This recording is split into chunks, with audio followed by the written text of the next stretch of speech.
Hello Indonesia, welcome back to my channel. I'm Helen.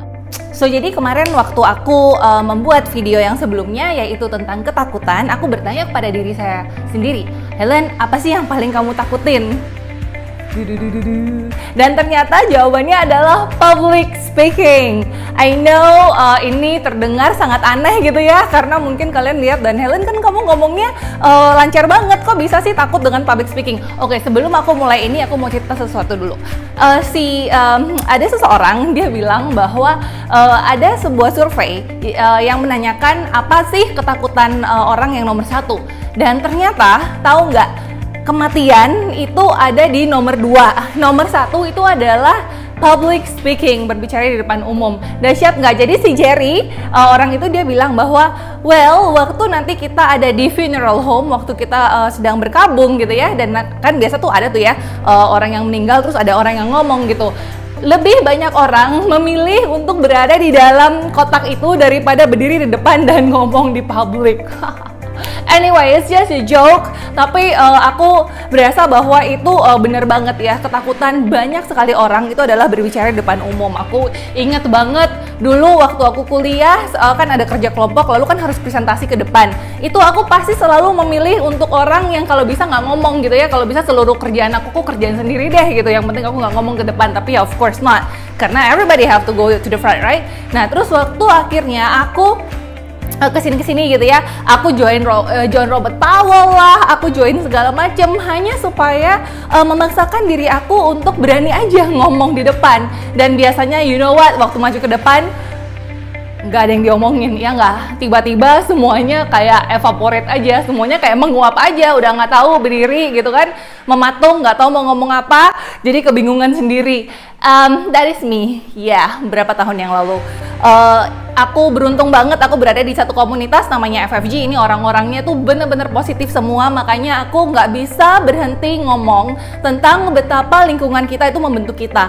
Pertama kali saya dipaksa gitu ya, dengan secara baik untuk berada di berbicara di depan umum. Aku inget banget, aku nggak bisa maju ke depan gitu karena terlalu gemetar. Aku berdiri aja di kursi aku itu sampai harus pegangan sama kursi depan dan ngomong sambil gemeteran gitu. Tapi I know I did it. Waktu abis ngomong itu udah lega banget. Jadi next time kalau umpamanya kamu ada di posisi seperti itu dan kamu ada yang bilang bahwa ada yang mau share nggak, dan kamu merasa bahwa jantung kamu itu udah dak-dikduk banget, itu berarti kamu harus angkat tangan dan berdiri aja dan ngomong aja gitu. Nanti kalau nggak tahu apa yang diomongin nggak apa-apa, it's okay, just stand up, keluarin suara aja. Nanti kalau umpamanya udah keluar itu pasti berasanya tuh enak banget. Iya nggak? Semua orang waktu pertama kali nyoba itu pasti nggak ada yang perfect, so it is okay ya. Satu hal besar yang bikin orang nggak berani untuk maju ke depan itu adalah 3 kata ini. Nanti orang bilang apa? 4 kata, bukan 3. Nanti orang bilang apa? Oke, setiap kali mau melakukan apapun, ya ntar dia ngomong apa dong, nanti begini dong, nanti begitu dong. Ini bukan hanya terjadi di public speaking aja, tapi di semua hal dalam kehidupan kita, ya nggak? Cuma saya mau bilang terutama untuk yang di sini gitu ya, ketika kita berdiri di depan dan begitu banyak mata memandang, walaupun kadang-kadang nggak banyak, mungkin hanya 3 atau 4 orang aja gitu ya, atau 5, itu udah berasa bahwa nanti kalau saya ngomongnya salah gimana, nanti kalau diketawain gimana, nanti kalau dia bilang pendapat saya nggak bagus gimana. Well, you know what? Untuk berbicara di depan publik itu rahasianya cuma satu, yaitu kamu memang berdiri dan berbicara, ya nggak? Orang mau bilang apa, ya terserah. Kalau mereka mau ngomong apa, oke, kasih tahu mereka untuk berdiri di sini gantian aja, oke ya. Aku tahu itu juga bukan suatu proses yang mudah, apalagi kalau kita tuh dibentuk dengan perkataan itu gitu ya, masuk ke kepala kita. Tapi tahu bahwa kalau memang kamu punya sesuatu hal yang bagus, kalau kamu punya suatu hal yang benar untuk di-sharingkan, nah terserah orang mau bilang apa, ya nggak usah pusing tentang itu adalah secondary. Yang penting adalah nomor 1, message-nya sampai dulu. Oke, now that you know that, kalau umpamanya kamu nanya, ya Len, kamu hari ini bisa ngomong di depan sini kayak begitu, gimana caranya? Ini adalah setelah kayaknya beratus-ratus kali aku latihan sendiri. baik itu sendiri maupun memang aku punya kesempatan untuk berbagi di depan gitu. Aku akhirnya mengambil keputusan bahwa oke, ada sesuatu hal yang bagus yang aku mau sharingkan ke orang, dan udah pokoknya berani aja deh, terserah kalau umpamanya nanti orang mau ketawa atau mau apa, ya itu nanti dulu, yang penting akunya berasa lega dulu. Of course, kalau umpamanya kamu nggak punya sesuatu yang bagus atau sesuatu yang kamu mau bagikan itu sebenarnya hanya memperkeruh suasana, dan please by all means jangan berbicara depan publik, oke? Untuk yang baru pemula banget gitu ya dan pengen tahu ya nanti gimana, oke, sekarang ini semua udah punya HP.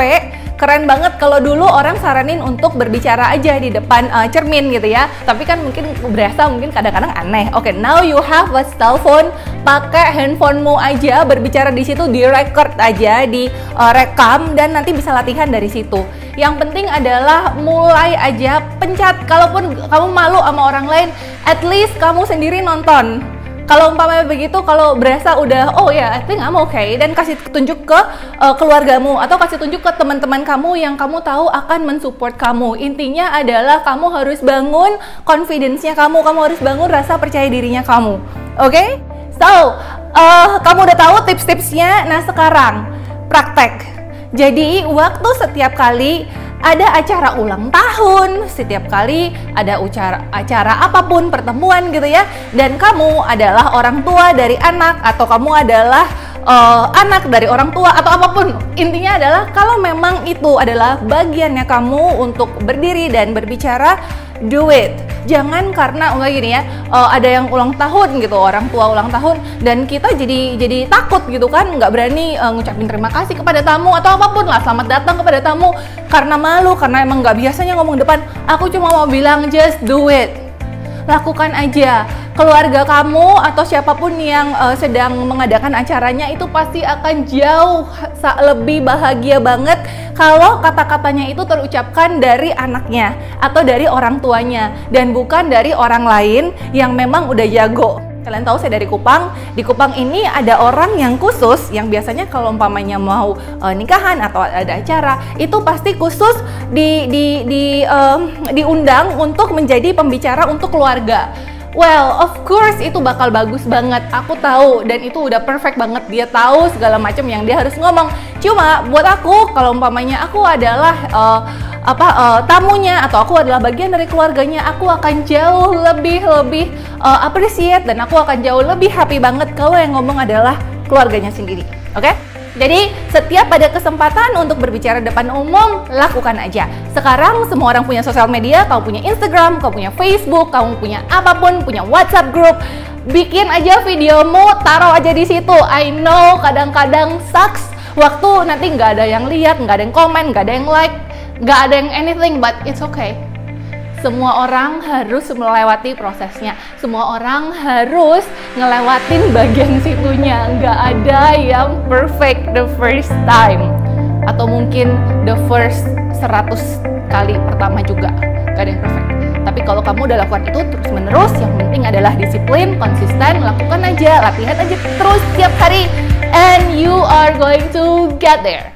Semoga video ini bermanfaat buat kamu dan kamu bisa semakin pede ketika bicara di depan. Jangan lupa untuk tekan like buttonnya, dan kalau kamu ada komentar atau ada tips yang lain bagaimana bisa lebih percaya diri lagi, tolong kasih tahu di bawah biar yang lain bisa bertumbuh. Dan jangan lupa untuk subscribe channel ini. Thank you.